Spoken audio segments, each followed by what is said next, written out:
former and current police officers and fire department officials. Of course, not all of the police hired by Reggie Wright were model citizens. The arrests of David Mack and Rafael Perez showed a new level of corruption in the LA Police Department, and both were on death row's payroll.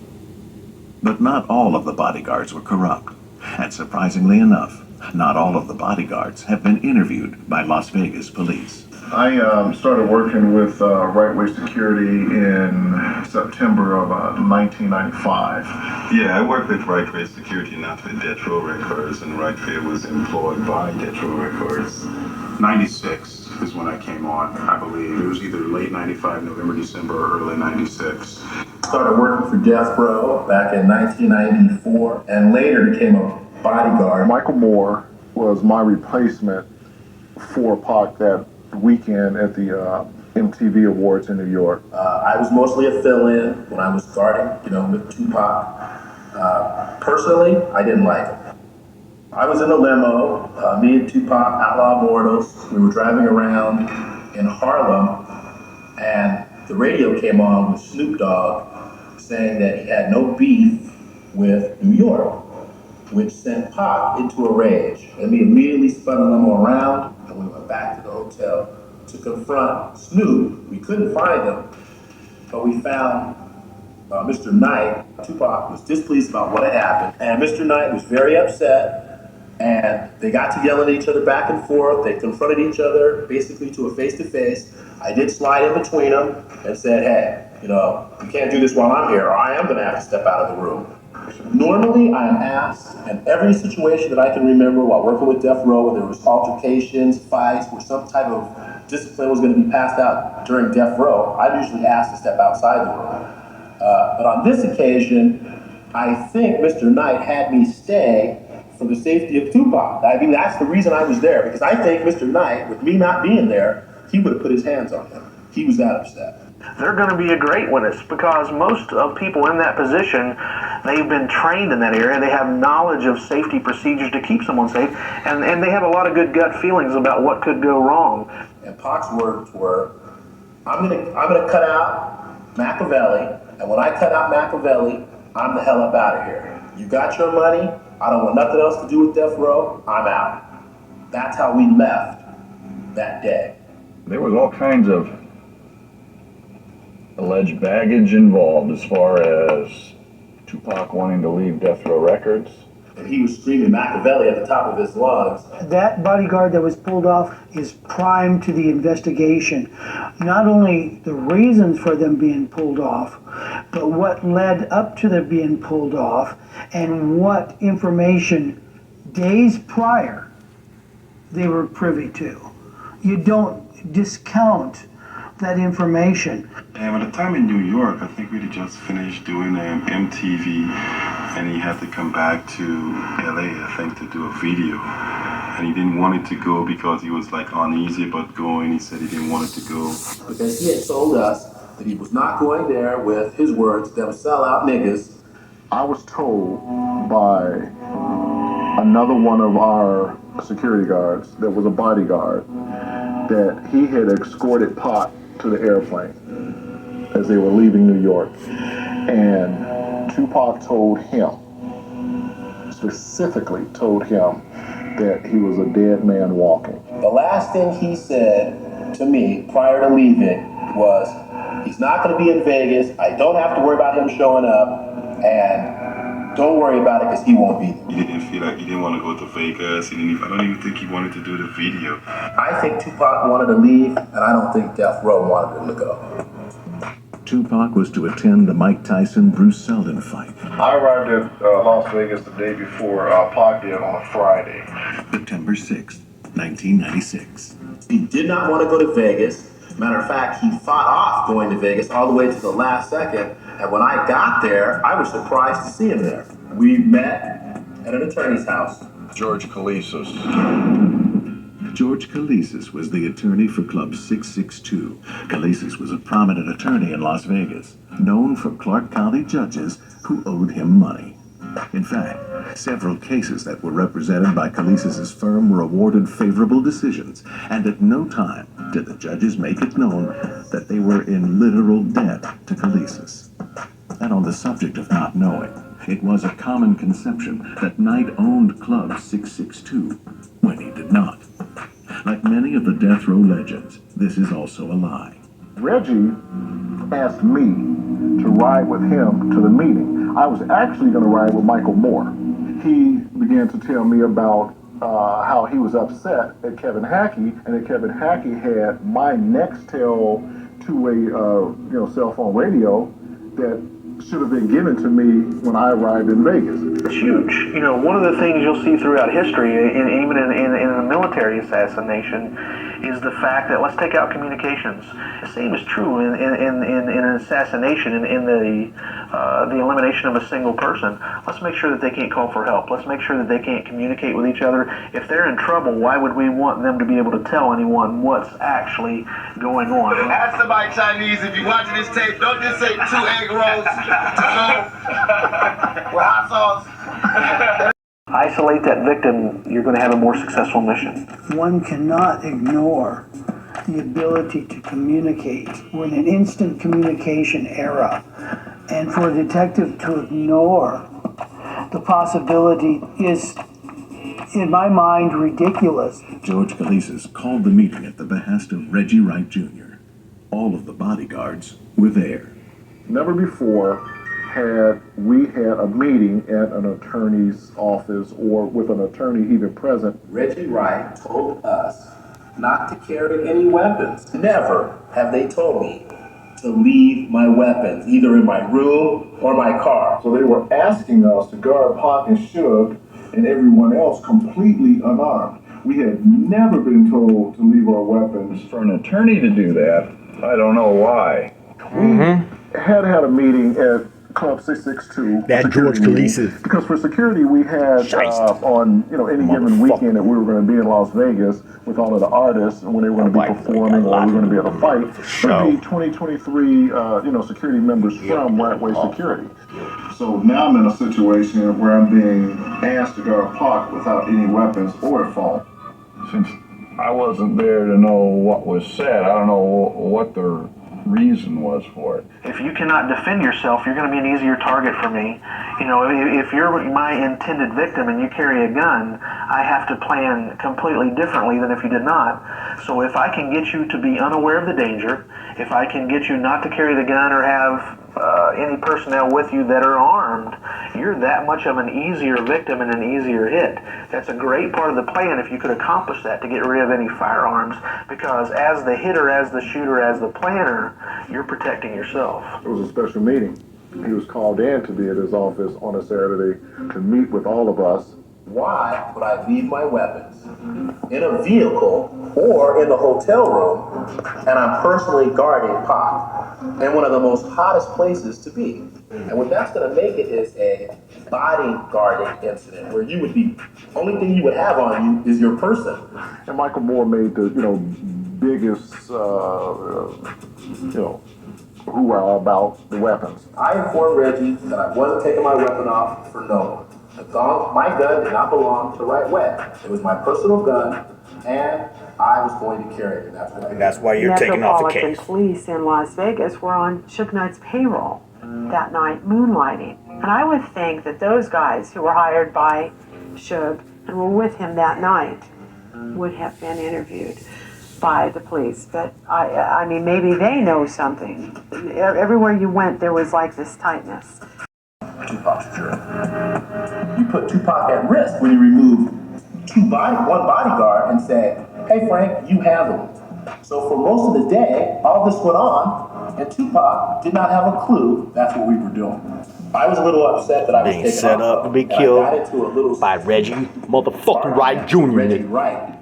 No doubt. Over it. He said, Mike, I'm putting Frank back on him, and I'm taking you back off. And I said, Reggie, that part doesn't make sense. Why not leave me and Frank on Tupac? And he said, Michael Moore, do what you're told. I'm going to put you at Club 662, and you're going to handle the security along with Al Giddens at the club. And, Pac was Pac. He said, hey, let's go. And we go, where are we going? He goes, we're going to go over to the MGM. And I'm like, well, are we going to get a cab or how are we going to get over there? He goes, no, we're going to walk over there. It's plenty of times he was alone without a bodyguard. We walked in the malls without bodyguards. Pac was that type of guy, you know? He wasn't always relying on a bodyguard. He wasn't like that. I think the reason they removed me from Tupac is because I was one of the few people that wouldn't buy into not carrying your weapon. And during no part of that day did I take my weapon off. And Mr. Wright knew that. So they removed me off Tupac so there wouldn't be a weapon there. So Michael Moore, myself, and all of the outlaws with Tupac walked from the Lexor to the MGM. During our conversation on the way back from the MGM Grand, I explained to Tupac that Mr. Wright was taking me off of him earlier that day. He was a little upset. He made a couple phone calls. We get to the MGM, again, goes to a crap table, and the MGM was a little bit, more crowded that evening while he was gambling. He was gambling, he was, winning, he was doing good. At the time, Suge wants to meet to go into the fight.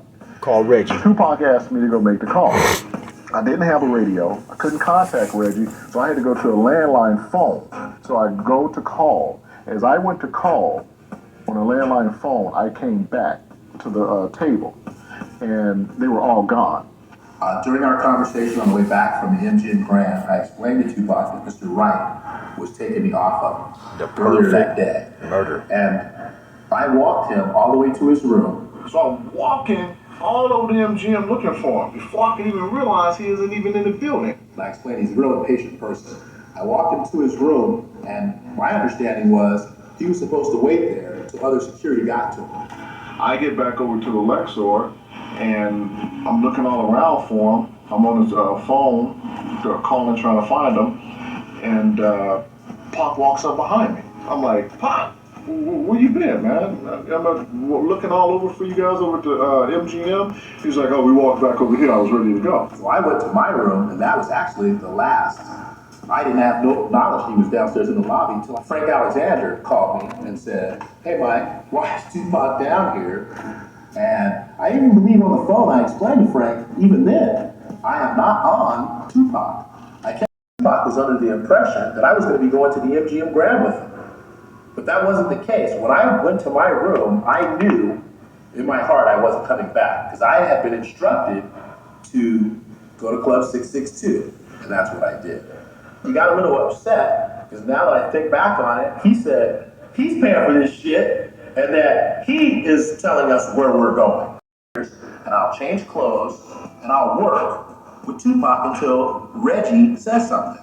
Tim said, Mike, don't do it. He goes, you're gonna piss Reggie off, don't do it.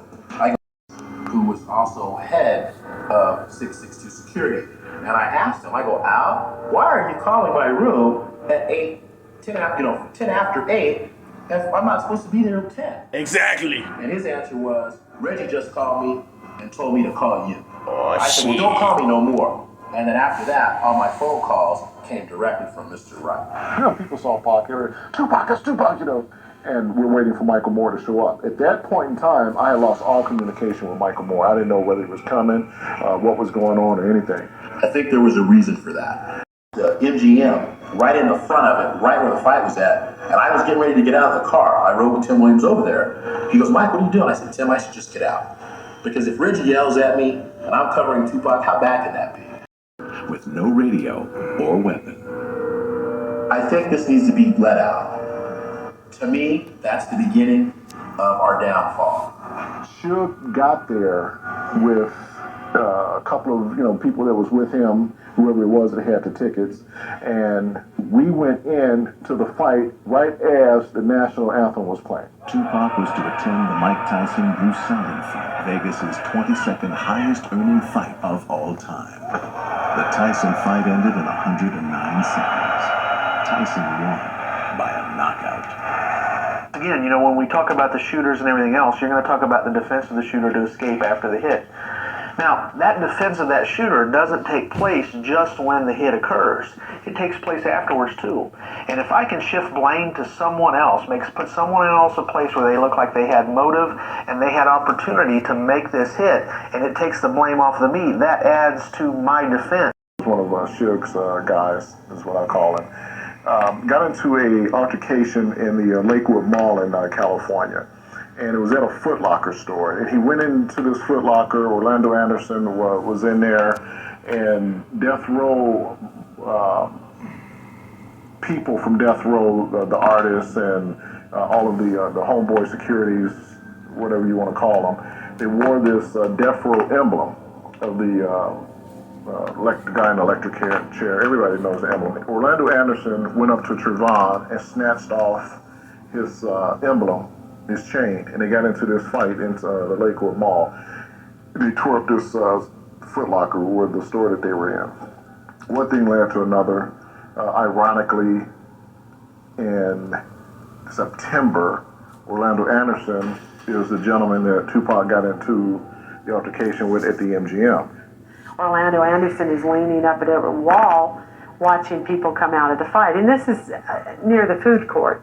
And the bank of elevators is where this happened. And then you walk to the lobby, through the casino at Edmonton lobby. And it always struck me as that whole thing struck me as odd.